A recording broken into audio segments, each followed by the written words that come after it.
Ce qui me frappe, c'est le danger pour la démocratie. Pour moi, la démocratie, c'est le pluralisme et la liberté d'expression. Donc, la première défense de la démocratie, c'est de respecter le pluralisme. Point barre.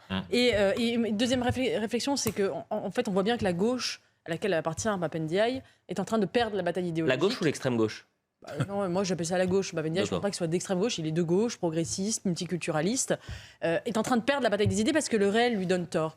Et en fait, sur le marché des idées, elle perd, donc elle veut verrouiller ce marché des idées, et il ne reste plus que la censure pour garder le monopole idéologique. Et on le voit de plus en plus, comme ils n'ont pas d'arguments, ils veulent faire taire. Vous allez voir la séquence, puisque le débat s'est invité à l'Assemblée nationale. C'est aux téléspectateurs, c'est à vous de vous faire un avis. D'accord ? Donc la séquence est assez longue. Elle dure 3 minutes et 39 secondes.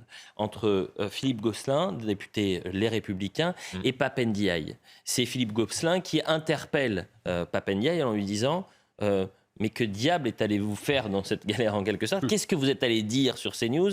Pourquoi faites-vous ça maintenant ? Alors que votre rôle, et tout le monde pense la même chose, c'est que le rôle d'un ministre, c'est de s'occuper de l'école, des enfants qui sont harcelés, des parents qui sont en difficulté, des professeurs qui ne savent pas comment ils feront au début de l'année, plutôt que de placer une cible sur le dos de 2 rédactions. Voilà ce que dit en substance Philippe Gosselin.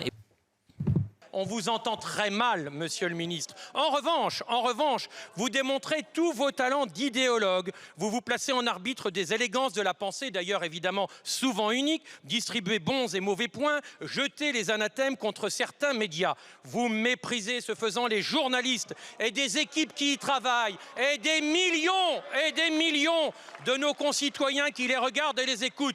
Bien sûr, j'évoque ici la polémique de ce week-end avec CNews et Europe 1. Là, monsieur le ministre, on vous entend vraiment trop. Alors, plutôt que de vous immiscer dans le fonctionnement des médias, quand allez-vous vraiment prendre la mesure de vos fonctions, de votre tâche pour notre éducation nationale, notre jeunesse, quid des abayas, de la laïcité, du harcèlement scolaire? Là, monsieur le ministre, on voudrait vraiment vous entendre.